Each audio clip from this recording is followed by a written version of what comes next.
Judging by the comments and messages I've received from viewers of these videos, the truth is that everybody actually wants to know how to play better high notes. Who am I to argue? Let's get started.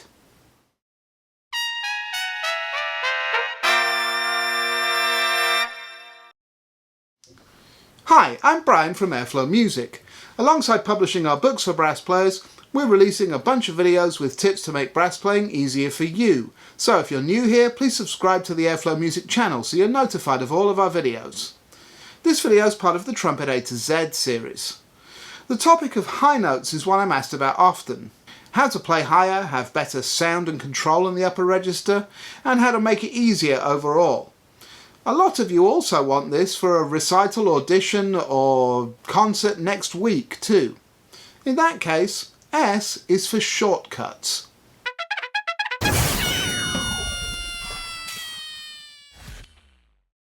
I've talked conceptually about improving your upper register in some of these videos already. Most obviously in F for falsetto, which is by far my most watched video. In actual fact, all the videos in this series contain tips which will make you a more efficient trumpet player, which in turn will make it easier to play in the upper register. Some are more obvious than others, like A for air or B for breathing, but all are relevant, so I recommend you watch all of them when you have time. The playlist is linked on screen up here or in the description below this video. Playing more efficiently makes it easier to play overall. Once it's generally easier, then it's easier to practice for longer periods without wearing yourself out or hurting yourself. This is important because eventually to master any technical skill and to make it effortless requires a lot of repetition and refinement. This is, of course, where I get accused of clickbaiting you into watching this. This is the bad news. To learn to do something, you do have to do it a lot. The good news is that I do have some tips and some specific things for you to practice that will help, so please hang in for a couple more minutes. Either way, that's not actually the shortcut I was talking about. For a little context, let's harken back to our earliest days playing the trumpet. When we started out, our first note was probably G on the second line of the treble staff. If it wasn't, then it doesn't really matter, it wouldn't have been too far from that. Our first notes were pretty inconsistent because we were still figuring out how it felt to play them. Some people will have picked it up more quickly than others, and that will have been noticeable if you started in some kind of a group, like a lesson or a band class. But for everybody it took some repetition to start to figure it out. It's probable, if you're interested enough to watch this in the first place, that you've now developed your playing to the stage where you don't give playing a second line G a second thought. That's because you've done it often enough that you're now familiar with it, to the extent where you've developed muscle memory for it. They say that to become expert at performing a task takes 10,000 hours of doing it. In terms of playing an individual note, that's probably overkill. But let's say for the sake of argument that you do need to play it 10,000 times. I've been playing the trumpet for something like 35 years, so I must have played a second line G millions of times. However, I've played a double high C many fewer than that. Even though I've figured some stuff out and I feel pretty good about my double high C, it's still a lot newer to me. It's simply not as deeply ingrained yet. If I found myself unable to play for a few weeks, it may well not be there when I returned. However, I'm confident that the second line G would be. This is where the shortcut comes in. If you want to become consistent at playing a note that's at the edge of your current range, you have to play it a lot of times. Let's float 10,000 as the number again. This is why trying to play efficiently is important. If you don't get tired as quickly, then you can practice your unfamiliar notes more times per day, so you get to the 10,000 times more quickly. It may not be tomorrow or next week, but we can do the math and figure it out. For example, if you can play a note 100 times a day, then you'll reach 10,000 in 100 days, or just over 3 months. If you can do more daily, then it'll be faster still. So, here are my tips. If you practice accordingly, you will be able to improve your range. First, practice softly, not only when working on your range, but as a default for any technical exercises. Physics comes into play here. If I want to play two notes an octave apart at the same volume, then the higher note requires half as much air, which needs to move twice as fast. The better we can train our lips to respond to small airflows, then the easier it will be to maintain response in the upper register. I'll be revisiting this relationship in a later video.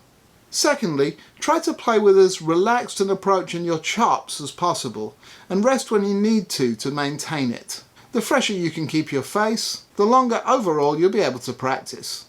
Thirdly, work to secure the edge of the range you have now to begin with. Find the highest note you can play comfortably and with reasonable consistency, rather than the highest note you can squeak out once in a blue moon. Securing that note will help build the balance of strength and airspeed required to move further up. Once it starts to feel more secure, then add the next note and expand gradually. Lastly, when you're beginning to work on less familiar notes, always approach them from a familiar point in your range.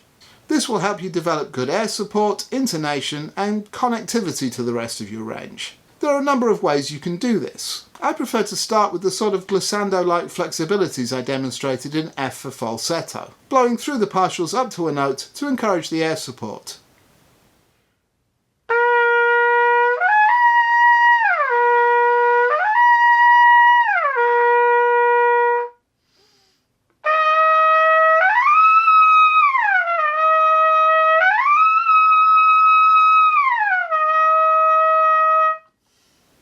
Once they're somewhat familiar, you can then start to play things like arpeggios to approach more formally and accurately.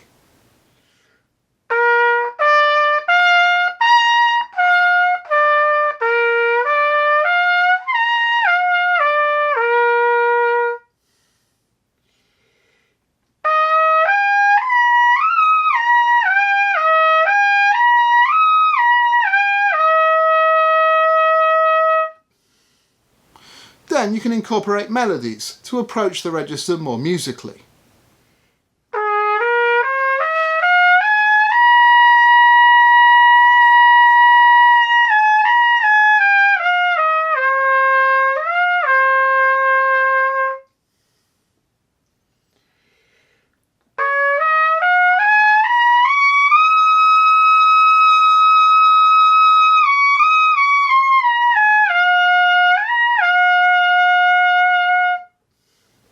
Once notes are familiarised in this way, then start to work on picking them out directly, once the airflow is established.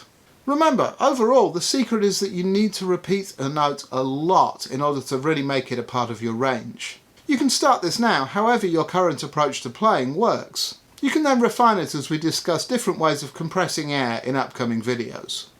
I hope you found this video helpful. If you have any questions about it, please comment below. Otherwise, please hit that like button, subscribe to the Airflow Music channel, and share this video with your friends on Facebook and Twitter. I'll be back on Monday with another exercise of the week, and again next Friday with more Trumpet A to Z. In the meantime, please visit airflowmusic.com and check out the various books, exercises and other merchandise we have on offer, including the new Fingerflexes book. All sales directly support making these videos. I'll see you on the next video. Now, go practice!